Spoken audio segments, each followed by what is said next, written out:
to find out who is joining him. None of the competitors who started today have been eliminated quite yet. They still all have the opportunity to make it through to the semi-finals along with him. And the two players who are playing in the elimination match right now after losing their first matches of the day, blitzchung and Tyler. I think it's very fair to say that these are two of the most well-respected competitors within Asia Pacific for a long time now.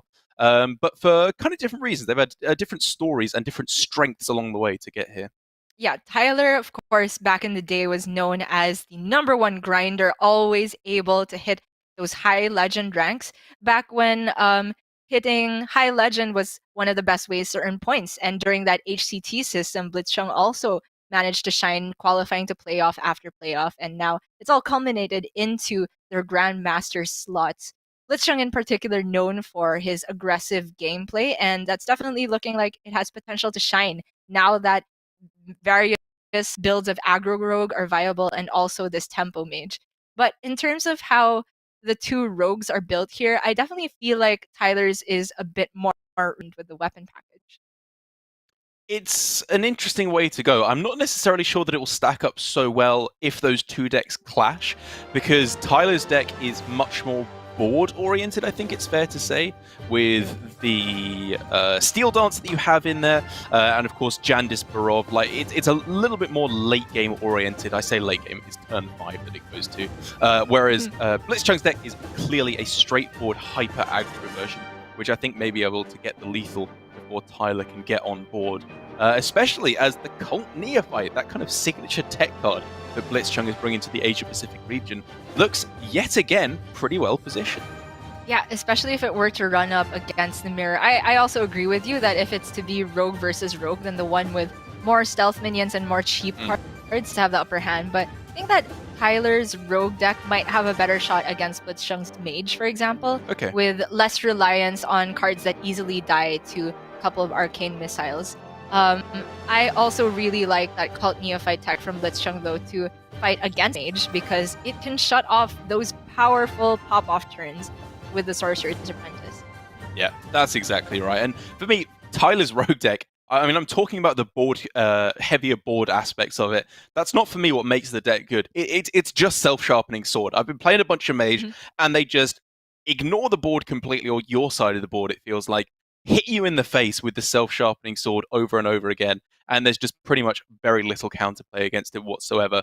So we'll have to see if Tyler can get the job done after, sadly, having his self-sharpening sword destroyed versus Bank Yugi earlier on today. But the first matchup that we have lining up here is going to be the Druid from blitzchung. Pretty standard stuff there, up against the Priest from Tyler, who's gone with the 2 of Galakrond, as opposed to the slightly more popular Highlander variant here in APAC. That's strong to begin with, banning away Warrior, because I think based on the accumulated bans we've seen from people that are running both aggro rogue and tempo mage, they seem to respect Warrior more as a counter to those two in particular, compared to the overall strength of Priest again. So no big surprise to see blitzchung banning away Warrior there. Although this is kind of funny if you compare it to how we were analyzing blitzchung and Kin's strategy for bans last season, where they were always not banning Warrior when it was the premier ban, and nowadays it seems like Priest is the premier ban. Yeah, their classic strategy of always never don't ban Warrior, no matter what the situation. It's worth talking here about blitzchung's version of Druid, which, as you can clearly see there down at the bottom, has been performing very well for him thus far. It's the Menagerie Druid. It still has the same core of Guardian Animals, Twilight Runner, Teacher's Pet, as well as all the ramp that you've come to know and hate over the past few days on ladder. But instead of having the top end of Survival of the Fittest and the Kael'thas package to cheat that out, he's relying on Exotic Mount Seller, a little bit more old school. And personally, I think there's a real spot in the metagame for this build of the deck because of all the cheap spells that you end up running to activate the Mount Seller. Also make it a little bit more survivable against aggro. I'm just so curious to see where people will eventually consolidate and land on how to build Druid in the next couple weeks, because it kind of had a similarity to Season 1 where some people were still running Kael'thas build, but towards the end of APAC, everybody conceded that the Ysera Mount Seller streamlined version was the way to go. And now we're seeing at least 3 different ways of building this heavier Druid. and time will only tell which one is superior. But one thing that all of those decks have in common, hand like this is nigh on unbeatable. Yep, no debate whatsoever amongst the Druid community about whether or not this is a good hand. The Wild Growth, the Overgrowth, absolutely insane. I mean, potentially, Speaker Ghidra there could be even better than the Wild Growth to maybe go for a nice aggressive start as well.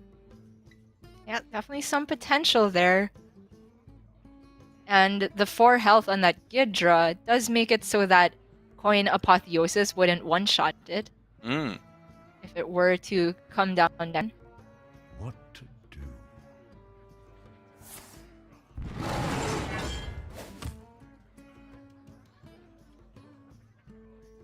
blitzchung debating where he wants to send the hero power. No immediate reason for hitting the 1-2 comes to mind. I mean, there are reasons, right? If you attack into it and your opponent just like plays something else, then you can attack into it once with Ghidra instead of twice if you want to go for that next turn. Okay.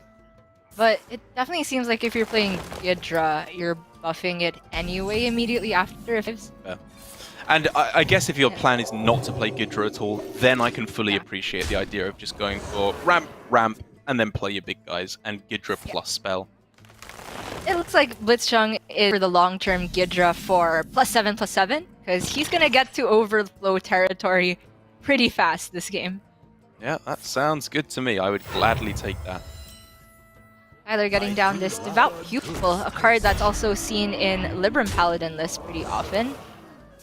Very powerful one, even just discounted for 1 mana. Yeah, I mean, it's just better Sunwalker at that point, really not that bad at all. And would, on average, I think, line up pretty well here for Tyler. Sadly, of course, there are a couple of ways that blitzchung can go about it, most likely with the Crystal Power to take out the Divine Shield and put himself again in just a good spot on the board. It's pretty relevant, though, that it has to be the Twilight Runner to go into the 4/5 if it wants to get a draw right now. True. And that means the Twilight Runner can't get a value trade on the 3/5 survive any longer. Do you think that means he doesn't go for it, or is it just kind of an unfortunate downside you have to eat up? An unfortunate downside. I think he definitely still goes for it.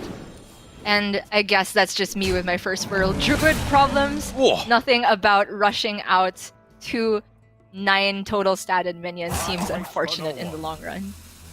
I mean, speaking of first world Druid problems here, the Iron Bark is great now, but it would also be great later, along with the exotic Mount Seller as well.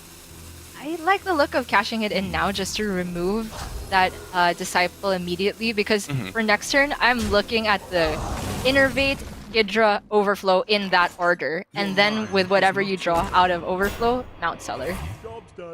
Great follow-up as well here from Tyler. I think that this the entire game plan from him, although fairly straightforward, is absolutely bang on the money. You want to be going for aggressive as possible, tempoing out all these minions, and then the classic combo already, even just being a couple of weeks old, of the Acolyte plus Wave of Apathy to steal a nice big minion. It is, however, still going to be at the lower attack point before the next turn, so the Ghidra hardly gets a scratch on it as it makes quick work of Tyler's board. One of the Pride, not too great.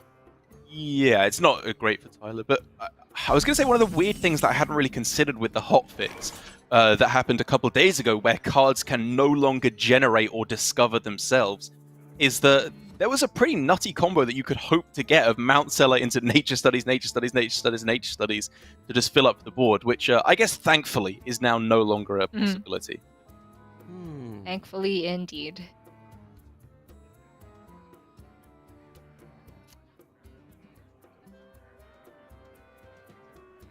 For Tyler, I mean, Shadow or Death is a must, but Yeah. The rest of the turn is looking like it's just not going to get enough done. I was looking at the Veil Weaver on that turn, I've got to say, potentially alongside a Fate Weaver, actually. But instead, it's holding back, trying to go for maybe a bigger swing turn later on. And I mean, the upside is that he's now able to get a Natalie Selene down all next turn to snipe off any big minion. Yep. Pretty good generation, all things considered. And if it's Ysera that comes down this turn for blitzchung, then Right. Natalie will be backbring. But this looks like as good a mount seller turn as any to me. What to The consideration for blitzchung is that this is going into Soul Mirror territory as well, available for Tyler. So that's one Good point. less reason, I suppose, to go very wide. I supply only the finest creatures. I think given that you're going to have to spend a Mount Seller turn in the next couple of turns just to clear up hand space, most likely, I do like the approach he's going for it, playing it here, and then Ysera to follow up afterwards. Power of the Wild is very interesting. I'm surprised to see Wild Growth played here instead of, say, Moonfire, Crystal Power, Power of the Wild. Which Yeah, it would have allows been for- playable with the Nature Studies discount. 1, maybe 2, as it turned out more spells available to be played. But I agree, it was looking pretty tempting there. Could be that he, depending on what BC generated, wanted to be a little less vulnerable to Shadow Word Ruin. Mm-hmm. In any case, Tyler has to play this Natalie if he wants to get rid of Mount Seller. Ooh. I'm not quite sure what he was digging for immediate value. On wings of destruction. Shadow of Death, probably, to be able to kill it off. Oh, the second copy? Yeah. Was the Natalie looking all that bad?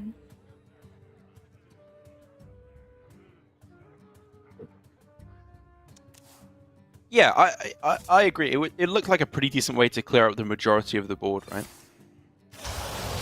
I mean, it's that age-old problem of, like, if...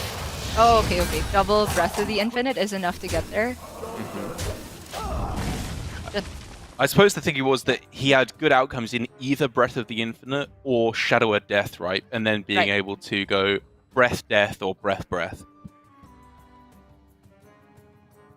I was also going to bring up the line of thought that if you're dealing with the rest of the board but not the Mount Seller, you might as well have not felt the board, because it's immediately going to regenerate. But if there was very likely possibility for Tyler to deal with the Mount Seller with either of those outcomes, then it does make sense. Ooh. Love the line of healing up here and cashing in the second Mount Seller right now. Also, I love the line of getting Zixor Prime just to have another threat ready to come down. That is definitely the best line here. But Tyler can mirror that if he wants to. Mm-hmm. Poisons can kill each other off. The trade of the Cleric into Zixor can kill that off. However, Yeah. the Mount Seller lives to see another day. Getting to the point, though, where Tyler's seen a whole bunch of cheap spells, and the is more heavy on minions than it used to be compared to last meta. So he could just be saying you probably won't get that many activations off of Mount Seller after this turn.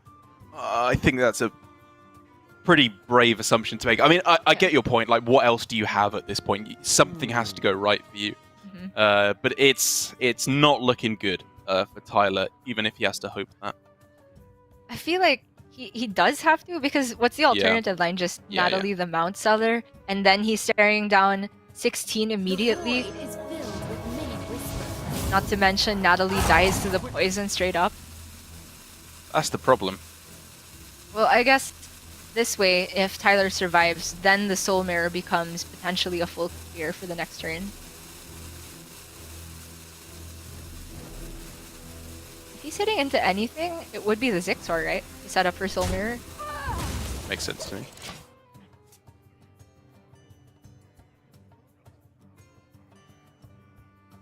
Well, let's set up that Ysera now, I reckon. Start drawing those out of the deck for if you needed any other value to get the win.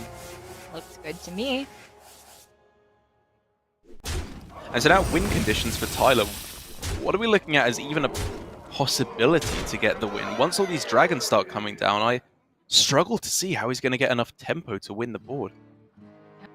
Just hope the dragons are all at the bottom of the deck, and hope he draws the Zixor Prime first, assuming that the next play is Soul Mirror. How about this as a condition? You clear the board here, Soul Mirror, whatever. Then Mind Render Elucia plus Overflow to draw all the dragons from your opponent's deck. Eh? Pretty sick.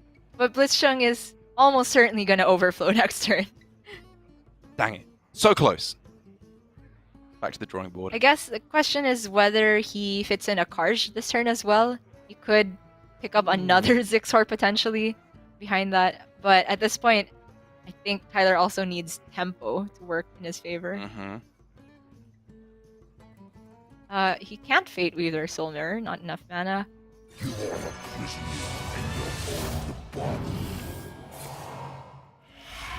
going for the card most stats in the Death Rattle. Blitzchung is so close to the lethal, he can smell it. Just needs that tiny little bit extra. How about a nice Mally into the Moonfire off of the Dream Portal? You've got me fired up. Card gains 1 attack and taunt after a spell is played. Yeah, no nice weight. Well, I guess he could like trade Bog Beam hero power into the opposing Ysera and then overflow. But at this point, I kind of like the idea of sending more damage to the face. Yeah, this is trying to just be closed out as quick as possible for Blitzchung. Amuses me.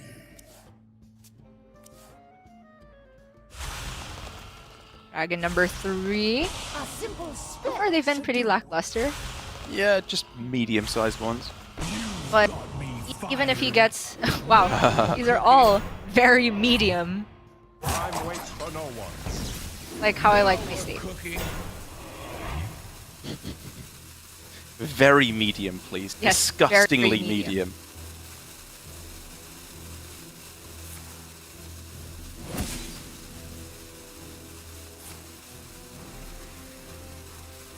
Yeah, All right, this is Blitzchung the just push. emptying his hand as much as possible, denying any Elucia outs from Tyler.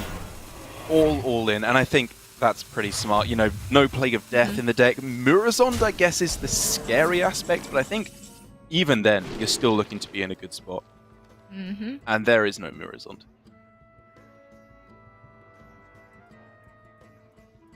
There is no out for Tyler as far as I can see it.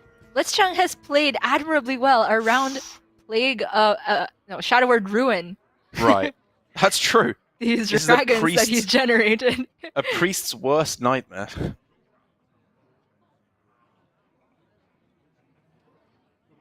I don't know if the line for Tyler was supposed to be...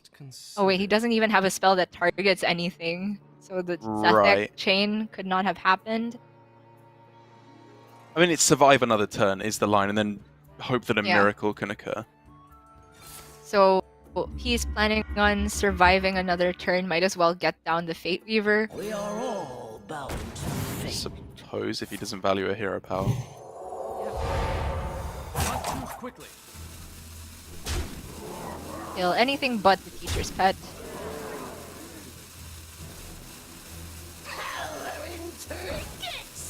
Any reason for not defeating the one minion immediately?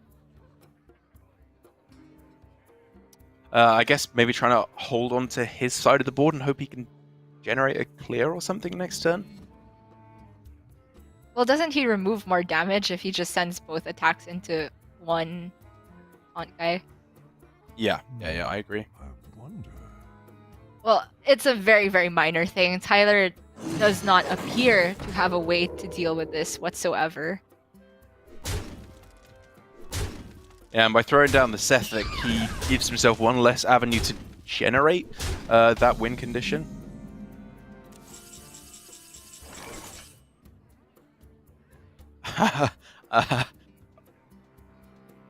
Kind of, but also in a much bigger way, no. I just don't see the out. Is there anything that's died from this raise dead? I mean, there's no Zephyrus. That's the only thing that really comes close, I feel like. On wings of destruction. Tyler gave himself as much time as possible to try and get that Zixor Prime, but it was not available. He's one mana away from being able to generate a a Plague of Death as well. Oh, the ruin! Oh! It did become relevant. I mean, in terms of irony. It's just not there. You could have Elucia, Guardian Animals, and drawn out the one Zixor Prime for fun. Try as he might, though. It's not going to get the job done against blitzchung. And his Menagerie Druid, very different take on the deck, relatively speaking, from the rest of the field. Working out very well. I think, as I was saying, it's got a real spot in the metagame because a lot of the other builds, even though they have very powerful mid-game spikes with the power of Kael'thas and Survival of the Fittest, I think this has a little bit more sustained power, being able to make Mount Cellar board 2 extra times through the course of the game, in addition to all that extra removal at the start. There's something here, I reckon. Mm-hmm. And while it can't be denied that blitzchung had pretty much the dream opening hand, out to me is the fact that he was heads up enough to just dump cards when he realized, okay, the way I'm losing here is either some generated spell or Elucia. And that's something that can slip people's minds when they get too far ahead. You can sometimes forget that Priest has that panic button here and there. And that does mean that blitzchung will be ahead in the series now, still has his rogue to play with and that mage. He does indeed. But before we can find out whether or not he'll be able to get over the finish line, we're going to have to go to an ever so slightly short break. When we come back, we'll find out who is sadly eliminated out of week 1 of Grandmasters to try and fight again next week, and who will be going on for the chance to play against Possessi. It's going to be blitzchung versus Tyler, carrying on after this.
조금 어려운 것 같은데. ボルトもしボートを持っていたらペンギン号と名付けます 약간 타는 거니까 천슈 슈즈 해가지고 천수 슈즈 줄여서 천슈. 샤크. ボートがあったらリロイ号とつけます。 If I have a boat, I would name Thousand Sun because I like the name in One Piece. 我应该就会写上自己的名字吧，就是说自己可以买到这个。 그냥 제 닉네임인 플러리로 지을 것 같아요. 단 하나뿐인 배니까. Road to World Championship.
You are watching Hearthstone Grandmasters, and we are getting towards the end of the day now. We've already sent Bank Yuki through to the semi-finals to be played out tomorrow, but we need to find out who is going to be joining him. And our first match to find that out in the elimination match is, of course, carrying on here. blitzchung versus Tyler. A convincing win for blitzchung at the start there on the Druid, and yet another somewhat shaky game for Priest, I will say.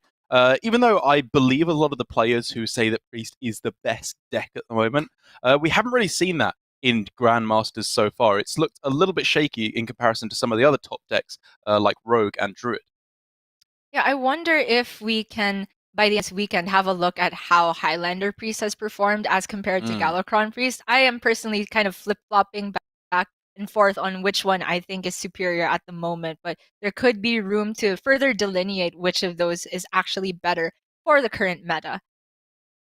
It will be a different matchup heading up next, though, because blitzchung is able now to queue up his Tempo Mage, which feels like it's around a coin flip in terms of favor up against his Priest. Yeah, I reckon 50-50 is about where I would put the favorability of the matchup. When you get a nice starting hand like this, though, for blitzchung, I definitely start to like your chances of taking a nice early victory. I've heard from Crane, and from Sottle rather, quoting Crane, that he's never mulliganed a girl in his life. Sorcerer's Apprentice, auto keep in the matchup. Do you feel that when you're on coin, it also justifies keeping Mana Cyclone alongside it? Without a shadow of a doubt. I mean, like you say, Sorcerer's Apprentice is the card you want in every matchup. It's what makes the deck work. And you don't necessarily need a payoff card to make it pop off, because the payoff is cheating out 5-6 mana right at the start of the game. But if you can find Mana Cyclone, Shenvala, or Invoke in its own right, is kind of a pretty powerful payoff card, or Evocation, sorry, not Invoke, for the Sorcerer's Apprentice. But with the Mana Cyclone ready to go, I think it's a great way to start off the matchup. Indeed. And from Tyler's perspective, I definitely love that he just throws out the Sethek Veilweaver here. And even though this is a card that ideally you want to get extra value off of it, against an unchallenged board, Mage actually would have to, expend a combo into Brain Freeze to deal with that. It's not really something they want to be doing that early on in the game. And Tyler, with the top deck of Apotheosis, gets the ideal outcome. Yeah, it's a pretty nice way to get things going. Shutting down the board early on, and these turn 7 Murazons are definitely not to be sniffed at either. Being able to go for copying all these big spells, maybe some Mana Giants that are played as well, and in combination with Psych Split, which is insane here. He's just become Cube Priest now. There's Brave Rune, Psyche Split. This 4/6 is almost definitely gonna stick for another turn. That's disgusting. That is absolutely disgusting. Tons of Draconic Studies as well, the double discounts on the next dragon he wants to play. Very likely Murazond could happen very soon. But on blitzchung's end, he has generated another magic trick now. He has that Evocation in hand, so we could see him pop off as well next turn. I struggle to think what can beat this Psyche Split though. Well, it's going to have to be one heck of a turn. It's possible to get there, though, for sure. We're looking at Devolving Missiles being the absolute dream here, if it can be generated off of the Evocation, the Magic Trick, or the Mana Cyclone itself, of course. And now is absolutely the time to go. Let's see some magic here from blitzchung. I love that he did not hesitate at all for starting the turn. It's absolutely the play for now. However, this first choice is not so straightforward. Initially, I'm looking at Mirror Image just to be the cheapest one and not fill up any more hand space, because he wants to Evocation, right? If possible. I think he's going to start off with Mana Cyclone, and if he has a hand full, if he just gets a bunch of 1-mana spells, then he very possibly will go for the Evocation at the end. But it depends on the cycle. Devolving Missiles has to happen this turn. Yeah. But you'll settle for a Nova, I suppose. Yeah, can't really see what those cards are. My abilities are not that advanced. I saw them for a split second before they all got smushed together. Oh, this is a 2-card Evocation. Why though? Is the Nova just good enough? Yes, I do disagree with this, I must say. It was exactly devolving missiles that he needed, and I can understand why he thought he was in that bad of a situation, I will say. But saving the evocation for the next turn or two, I think, is significantly more important. But look at this. Murazon for 6 mana. He gets to play every spell blitzchung did. Eventually, get that Sorcerer's Apprentice and Mana Cyclone as well. Not enough space in hand to deal with every woohoo. I mean, he just needs to be careful about, I guess, having any room in hand at the end of the turn. Yeah, he can just renew face then. Sure. Oh, wait. Generate something else. I mean, At this point, if though, it's a I 1-mana guess spell. Yeah. Yeah. He's not upset about overdrawing even, because his hand looks like it's gonna be enough to get there in the near future. As soon as, given that he will unfreeze first. Yeah. I think I disagree on the Soul Mirror pick there, I've got to say. I was looking at Shadow Word Death as the most reasonable option, because you want to be able to, with a full board already, be able to answer something from the opponent. Possible. And for that last renew pick, I was looking at the scheme to just dump out of hand. Yeah. So he doesn't overdraw. But I guess Tyler's valuing this pain more so than a random card in his deck, which is a fair call to make, because if you expect your board to get frozen again, you definitely want to have a way to deal with Sorcerer's Apprentice. The important thing right now, though, Gia, is in a freak incident never seen before in Hearthstone, Sorcerer's Apprentice survived a turn. It can actually happen. And now blitzchung gets 2 full turns of benefit here in combination with the spell damage. And hopefully he can clear the board and get down that mountain giant. I mean, he has devolving missiles in hand. So he can Code of Cold away the small guys and just give himself the best chances of devolving those Setheks. But if they hit the Murazond, things could go a bit wrong. Oh! Okay. That was the dream. That was the absolute dream outcome. Uh-huh. That in the Mana Giant 2, this game has been so nuts. Correct positioning as well to play around the potential of Soul Mirror, because it will go from left to right. Mm-hmm. But Tyler can still just trade away some of his minions. Yes, true. Mm-hmm. And the upside of that is he gets to shuffle in his own Solarian Prime. We have entered the next phase of the game. It's true, this Wacky does often things. happen. Mage gives it a really good push, they try and get the job done and stick something big. Usually it doesn't work, and this is where you need the continual pressure. You need to be able to keep going turn after turn after turn, and eventually hope that the priest runs out of some kind of threat. Or removal, I should say. But now that that first push has been expended, blitzchung has to spend quite some time gathering those resources again to find his second apprentice, second cyclone. And even then, with the evocation already used, I struggle to think of a way blitzchung actually puts together enough value. Well, second Mana Cyclone in its own right is definitely not to be scoffed at. That can get him, you know, Puzzle Box, or just a Power of Creation, some big spells like that. Oh, this Mizaki. Any of that can Put happen. This Mind Blast Mizaki back in standard! could start to get a little bit scary. Yeah. Thankfully, though, even with Powered Shield, blitzchung with Rolling Fireball still has at least some way of answering it. Mm-hmm.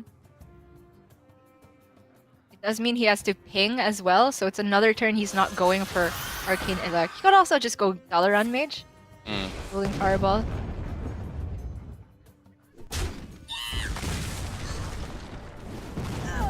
Yeah, it just feels like blitzchung is so far behind, and from here on out, Tyler can just develop threat after threat. Even if they're minions that are understated for their cost, definitely looks like enough to get the job done. Radiance, very powerful outcomes here. This is one of the things that can go wrong in the matchup, is if they generate a whole bunch of burn, maybe they connect face once or twice with the giant, but Radiance quickly puts an end to any kind of win condition like that. It's funny you say that, because I was thinking these are pretty useless for Tyler at the moment. I feel like Tyler just wants to be as aggressive as possible right now. I think he has that anyway, though, is the thing. He already... Sure. His hand does everything you could possibly want to do, except heal, is kind of my point. And I agree, they're useless now, but maybe they can come into play later on. Well, we were discussing ways for blitzchung to possibly come back. There's the second Cyclone Apprentice, but he hardly has any spells in with them. Yeah. Gonna have to rely on this Arcane Intellect to get some work done. Your future is Aeon Reaver face, that sounds great.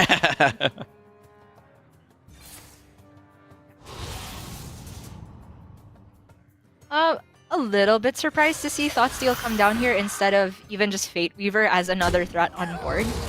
I very much like the idea of putting more threats down and just setting up a 2-turn lethal. Yeah, I agree. I think just going as aggressively on the board as possible makes sense, because, you know, maybe they've generated a puzzle box of Yogg-Saron, but we're not playing it into those scenarios quite yet. We just want to go maximum tempo here as Tyler. Fully agree. Yeah, that kind of ties back to what I was thinking about with Radiance, is that if Tyler gets even more threat on board, faster ways to aim, then you kind of even solve the problem before it even arises, in that you don't give Mage time to put together this turn.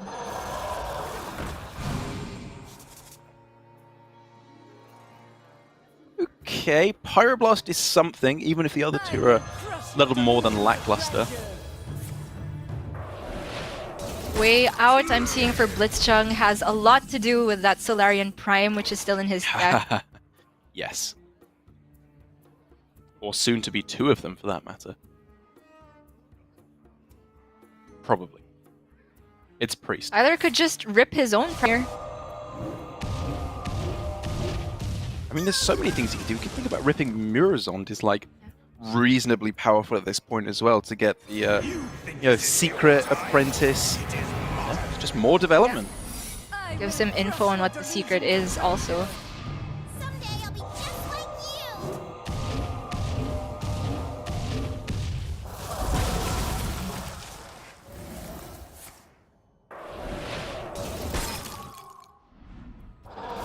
Ah yes, full mana, full health, full board, just priest things. Full hand. Oh man.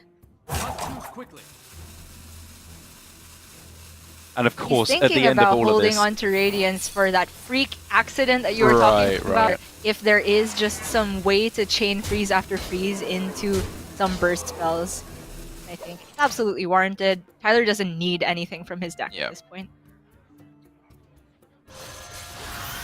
whereas Blitzchung needs a miracle. Maybe one thief has stolen the perfect spell to help him along the way. Got it. Primordial studies into scroll guy into puzzle box. Wait, who's scroll guy? The 5 mana 4. I'm forgetting the name. Oh yeah, it's on board. Well, yeah, it's third on from the board, left. but the name isn't there. Yeah, I don't know either. Scroll guy, you know. But Blitzchung is so close to being just dead.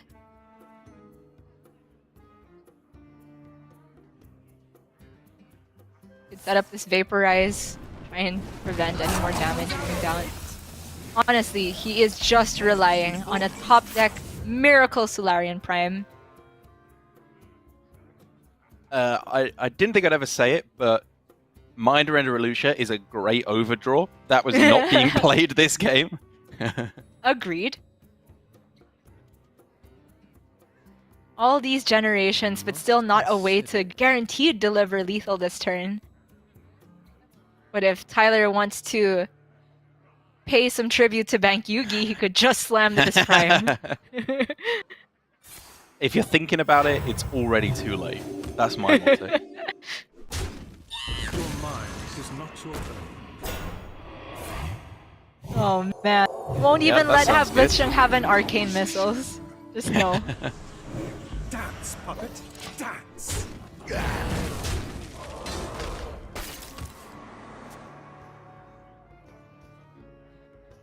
That ain't it. But it can discover Nova. Give him Mhm. even more time. That's even nothinger. That's and an even series to me.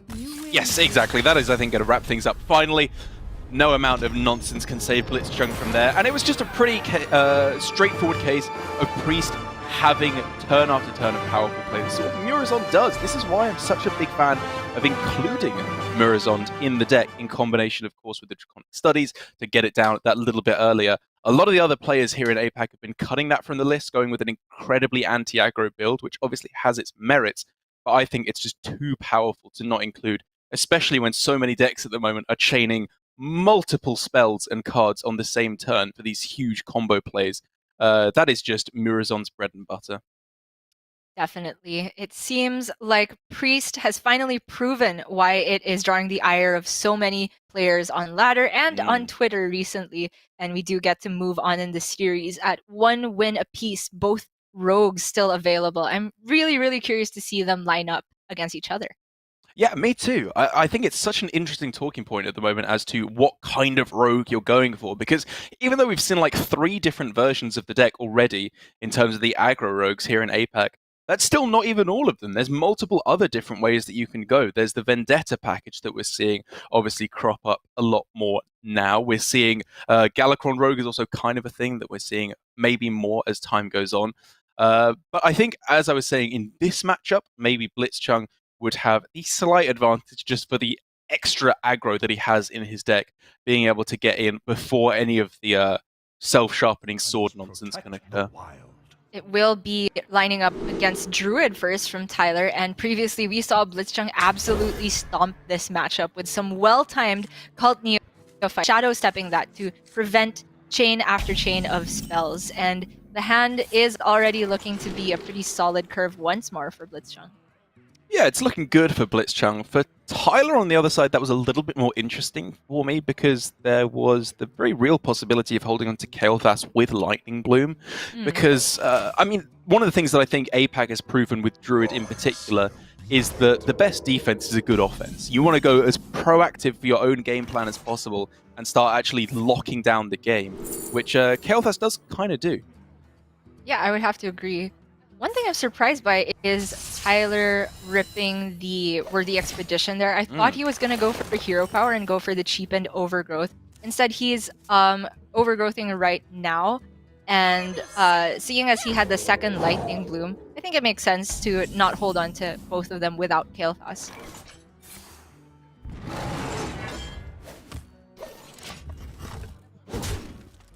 However, no matter what his intentions may have been, the upshot of it is that he's left with a pretty mediocre hand for the moment. This is not getting there quite yet. He needs to find, of course, Guardian Animals, Overflow, some way to populate his hand, and then actually start winning the game. And he's going to have to do it very, very quickly, because double Ash Tongue able to come down for blitzchung is just ludicrous amounts of damage for turn 3. It is very, very fast. I'm potentially looking at Sneaky plus Ashtung instead, because it leaves him the flexibility to use the second Ashtung to trade if it need be. And he'll still end up the turn with a stealth minion, so he'll guaranteed have a target for the follow-up. Deal with him. But alright, ship it all, face. I mean, are you really going to look blitzchung in the eye and tell him you can't hit your opponent in the face for 11 on this turn? He's going to laugh you out the room. Fair enough, especially if you're expecting the next turn to not necessarily be damage output, but rather a miscreant turn. Oh, that hurts though. It's a little bit rough. I mean, it's still technically perfect mana utilization with the hero power, which is not insignificant.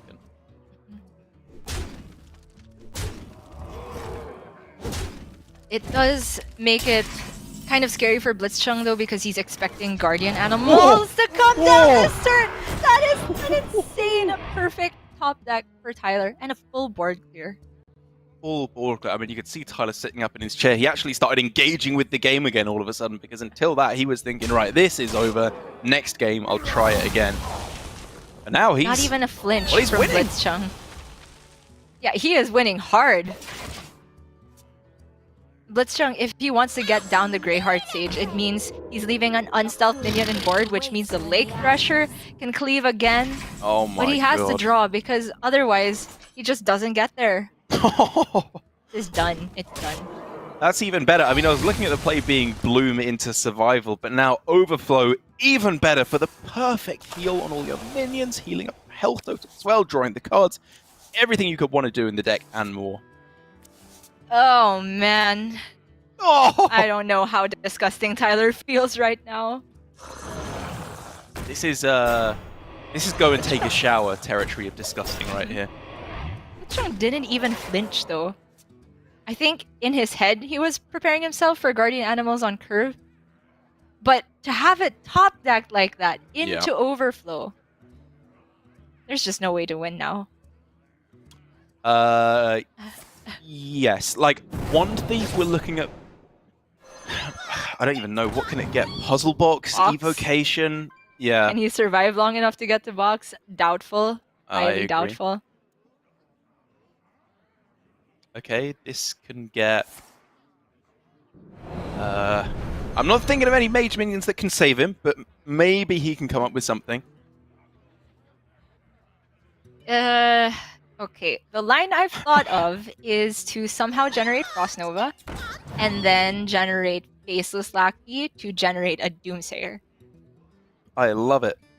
That's the I line. said generate 3 times. Too soon. So I'm defaulting to my original statement of there's no way to win for Blitzchung. Yeah. That sounds more like it to me.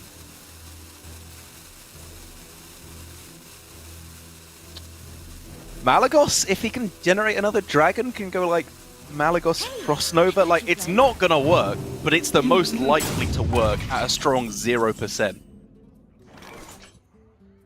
Also, he's just dead. Lightning Bloom, survival of the fittest. Let's go. Yeah, he is just dead. That too.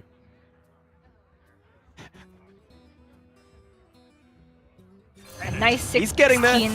buff. The cogs are I turning. mean, sure, you can go for the Kael'thas route as well. Yeah, just styling on him at this point. 2-1 to Tyler, the Druid taking the win, which was arguably the weak spot in his lineup up against, again, Blitzchung's very aggressive set of decks, as it does now need to be, again, the Rogue and the Mage, trying to get over the finish line once again against Tyler's remaining deck of just the Rogue, I believe.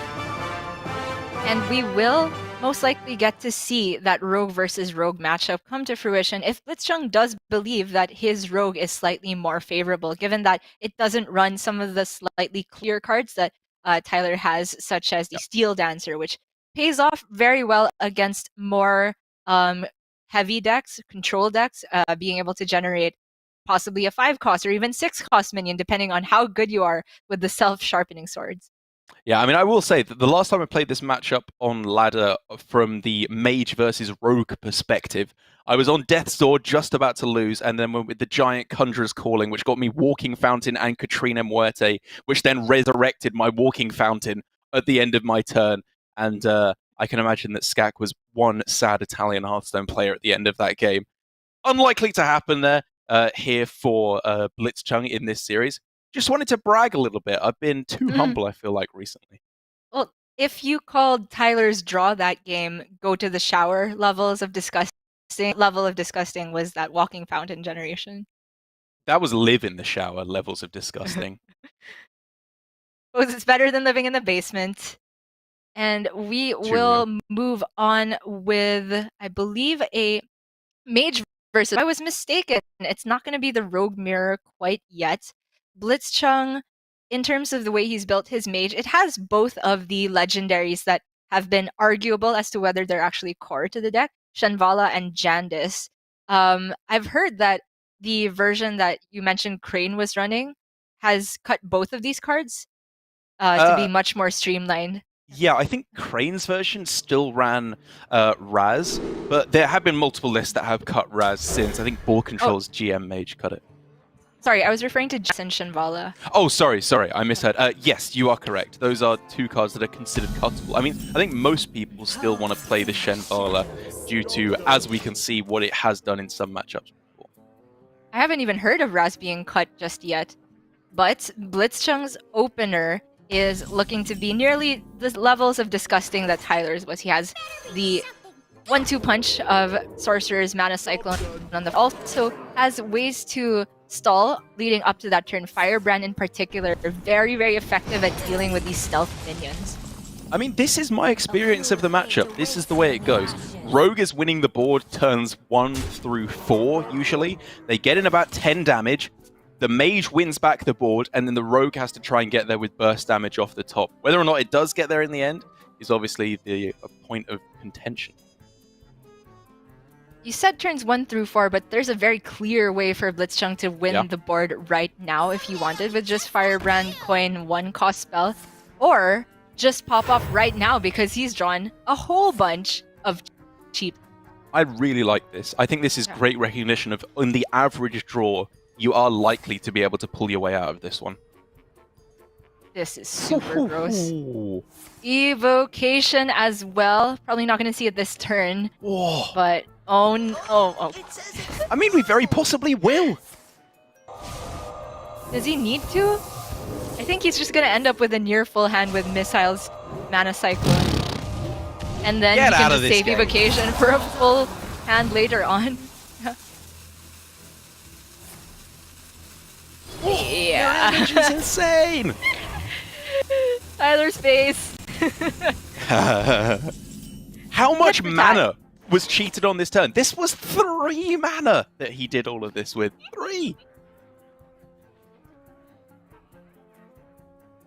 I wonder if blitzchung cheated more mana that turn than Tyler did last game. Hard to say between all the rounds. So many. Yeah, absolutely disgusting. I'm looking at Secret Passage to try and rip some backstabs. Other than that, I don't know.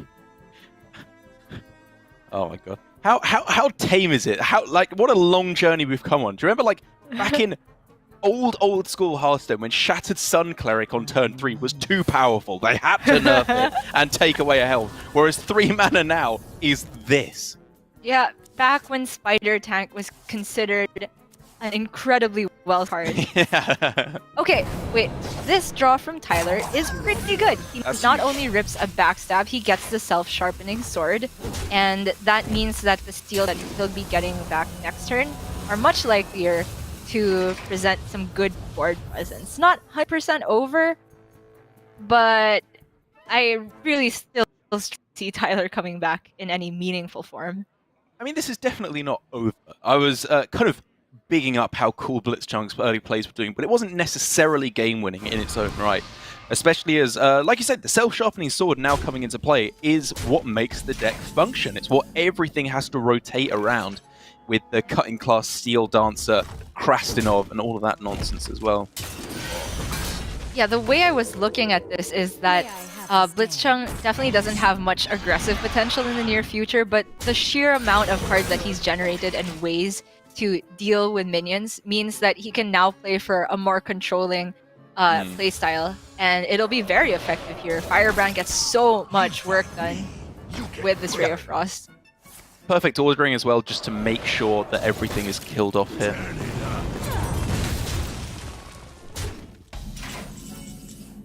We can see Tyler go for a pretty well-sized Steel Dancer generation. Can fit in cutting class for free as well. This is impressive. You know, this is where things start happening. If he can get Krastinov maybe here to get a little bit of extra charge on his weapon, you're going to start swinging face. Yeah.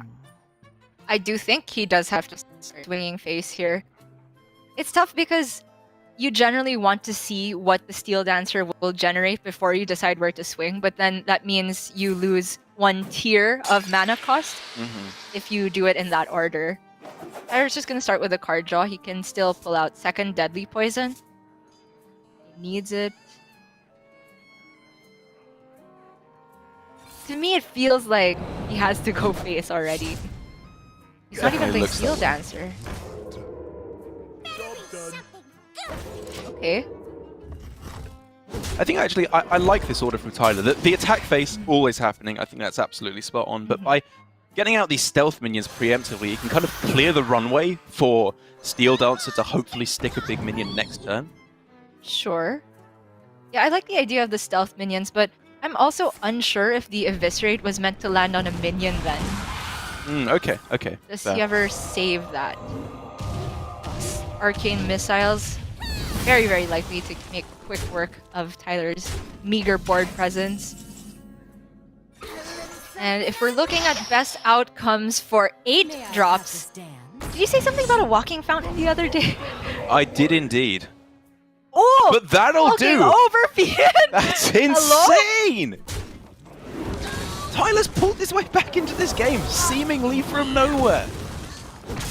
We're moving on from living in the shower, spending every single waking moment in the shower. Absolutely However, disgusting.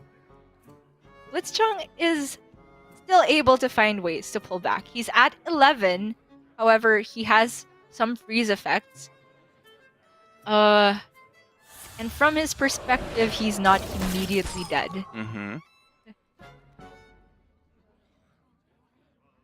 Man, does he have to just combust the Steel Dancer? Yeah, that's interesting. I mean, I was definitely expecting just Fireball at the start, but instead he's trying to find the evocation. That's interesting. Yeah. Not quite sure what he was looking for off of Evo with that much mana remaining. Does make sense to combust the Volpera instead though, because he doesn't want any weapon buff. It is an aura effect and not a battle cry on that card. Blitzchung was just, I think, trying to survive as long as possible to stick this deep freeze. But if Tyler just goes sword face, a single freeze target won't be enough to save Blitzchung, I think. Definitely doesn't look that way. Obviously, Power of Creation could just get him a couple of rush minions, then Deep Freeze could lock out the game next turn. It's still anybody's game, technically. But it's going to start getting very, very tight. Blitzchung has to pop off right now. Wait. It's better odds to look for Frost Nova, I suppose? He went for that super quick. I was heavily debating whether it was meant to be Power of Creation to look for Taunt there. Indeed. But in any case, he still hits Ray of Frost, means he can stave off lethal from what he can see. With Tyler's top decks, if he still has another Eviscerate in there, I mean, that's game. The interesting thing about Blitzchung's line here is he is not only keeping himself alive, he's actually starting to look towards counter-lethal opportunities. He has a couple of outcomes where he could get, in addition to Fireball, maybe he can generate a Frostbolt, get a little bit of spell damage as well. It's unlikely, of course, especially now that the Taunt has come into play, but it's a slight benefit of his line. Yeah, very true. And I miscalculated a little bit, just one Eviscerate, 1 damage off lethal here for Tyler.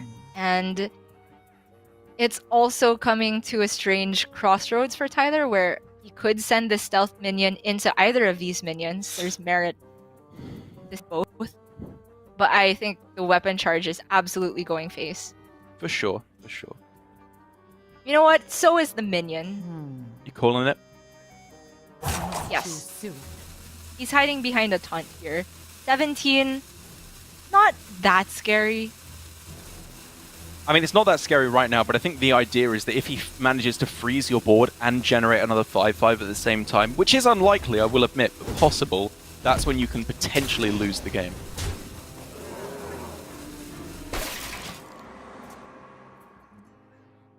This, I guess, gives Tyler an out for lethal with just Deadly Poison, or Volpera Toxin Blade off the top, despite a whole board being frozen. Oh, cartoon! No way! What? Wait, all of these options are These nutty. are all insane. Blitzchung is at 5, so he's not scared of just Eviscerate. Right. So my mind is going to cartoon. Yeah, same. Like, Sunwalker, it's not even really like a better statted minion. It is slightly, but not enough to deny yourself the 12 heal, I feel like. I'd have to agree. I wonder. calls out on me. I mean, there have been equally disgusting things going on both sides here, but Yeah. this has to be the nail in the coffin for Tyler. Tyler Oh. rolls back a solid meter away from the camera. That all but seals the game. Hulking Overfiend just dies as soon as it trades in. I mean, he can survive the turn and then hope to get a stealth minion or maybe secret passage, most likely. I wonder.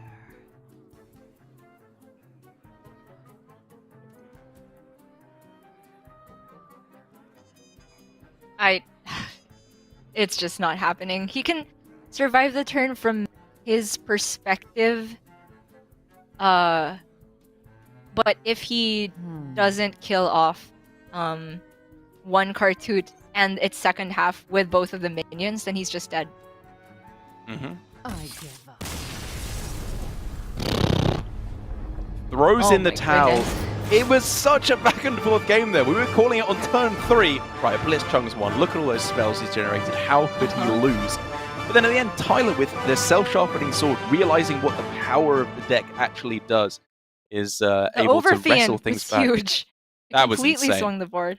But, you know, one crazy generation begets another, and that is blitzchung tying up the entire series. And finally, we get to see the rogues battle it out. You and I, we had this I guess just glancing at the list, we feel like this from blitzchung could be more favored, but we did see some pretty crazy stuff. Maybe if the self-sharpening sword gets down early enough, it can warrant Tyler completely ignore all of the stealth minions on the other side. It could be even faster in the race, but I am sure that the game will be ending very, very quickly. Yeah, I wouldn't say that it's a huge favorite for blitzchung here. It's still a lot of the same early game cards. It's this full suite of stealth minions for both players. Obviously, backstab available for both. But it's the fact that there's a little bit more early damage, like Hooked Scimitar can come down for blitzchung. He has Beaming Sidekick, which can be a huge boon to early board control in its own right. It's just I think that little bit better suited at locking down early board, which is so crucial. And I feel very weird saying this, but this might be for the first time in Rogue Mirror history that you would rather go first. In blitzchung's case, having either the Worgen Infiltrators and Spy Mistresses to start off that entire chain of back and forth is highly beneficial, whereas there are far less cards that have the keyword combo these days in this type of rogue. There are literally none in Tyler's archetype. There's obviously the Evil Miscreant in blitzchung's version, but yeah, he's just relying purely on curving out and getting these combos working with big, high attack weapons. Oh. Wow. Is that just missiles? Is that ever better than Evocation here? I think because he's looking to use a combo activator for his 4-mana turn, that's where I was gravitating as well. I think it's smart. Good recognition that you just got to be playing really fast here, you know, making sure you're making the highest tempo plays right from the get-go. And already it was a consideration. Was blitzchung supposed to unstealth his first Worgen there and just send it face? If Tyler's response is just dagger and hit that, I think blitzchung's very happy with that outcome.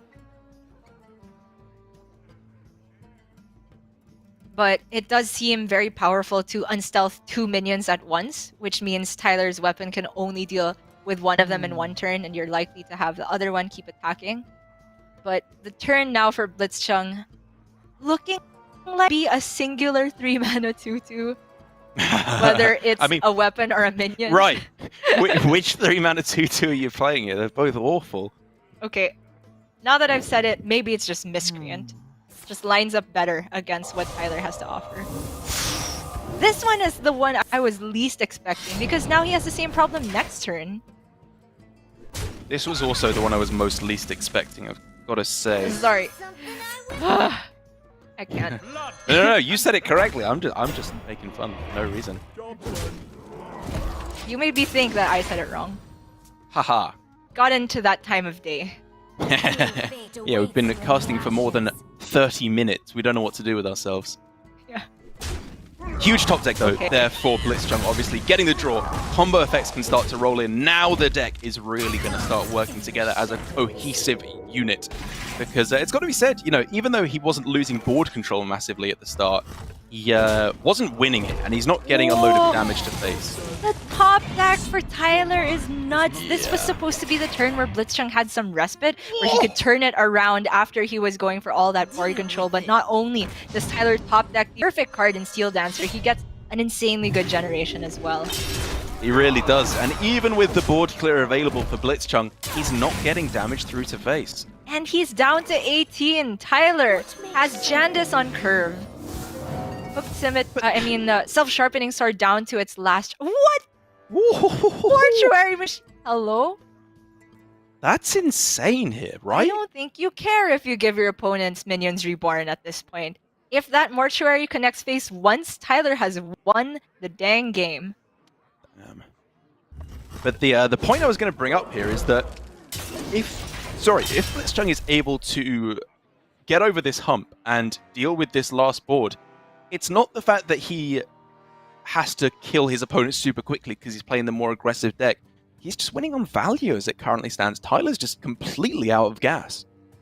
He is winning on value, but he's far away from being able to deal lethal. There's no healing whatsoever. Tyler has time to draw into, if not more weapon charges, second eviscerate, secret passage. And also, blitzchung doesn't have a way currently to deal with the mortuary without face tanking it. And he still doesn't. Changed. That's GG. A cruel fate awaits you in the ash. Okay, You there's can a draw chance to get backstab? backstab. Yeah. That's GG. Of course, blitzchung doesn't see it necessarily. And yes, he can trade into the Jandis. So it's not necessarily done next turn, but there's just no way blitzchung can come back from going down to 6 HP next turn. I agree. I mean, we're in the territory of him having to find one thief into barrier? Ice barrier, yeah, or generate a taunt lackey, maybe can get there. Like, it's not over. It's not quite over yet. There's still a chance for blitzchung to turn this around. Is there, though? There is. There is a chance.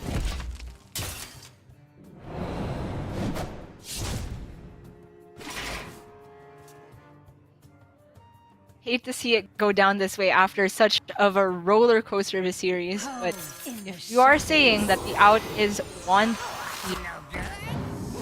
blitzchung saying it's more likely to generate Titanic Lackey instead. That's not a taunt. If he could have gone Shadow Step it on an Edwin, but I guess he wouldn't have even had mana then. He would have Can had to, step the Miscreant, get two I more guess, chances at yeah. Lackeys, double Titanic.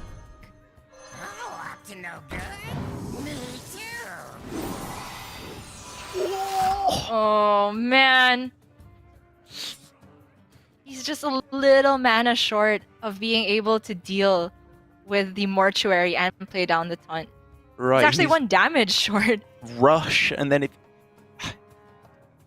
Rush and then Witchy, like maybe he has to get the perfect Witchy outcome here. It's so close. It's so But he has close. to play. Okay, he has to generate a huge taunt or two taunts. That's a taunt. Okay, and then he can taunt another minion. Stay alive on board. Gotta go face, He has so to unstealth this. Yes. Oh my goodness. However, Tyler And has he's still dead. sap. I didn't notice he had sap. Yeah, I mean, I was thinking like with the one damage that's able to get through, it is just enough to be able to get there. And blitzchung, despite a valiant effort, very, very nearly securing his life total, does go down. And Tyler, after losing his first series of the day, secures the victory and goes to a decider match to be played out up next. That was a nail biter. It really was, right up until the end there. And that previous match, also so back and forth. Of course, we can't quite expect rogue mirrors to be back and forth. It's more like one pulls ahead in the beginning, then the other one turns the corner at the very end, and then it's deciding on whether the first more aggro can put together that last piece of damage. And it happened right there at the very end. Heartbreaker for blitzchung, but still a very, very good performance, well fought, and finds himself in the upper half of players in Swiss, so still walking away with a decent amount of points. That's exactly right. Just trying to rack up those points in the Swiss before you head to the round robin so that you try and end up in Division A. And for Tyler, he hasn't got there quite yet. Still not in the semi-finals. He's going to have to fight it out up against Possessi in our decider match to see who will be joining Bank Yugi. We've got to give Tyler a little moment to get ready, of course, after that grueling series, as aggressive as it was up against blitzchung. So we're going to go to a break before we come back with the last series of the day here for APAC. It's going to be Tyler up against Possessi right after this.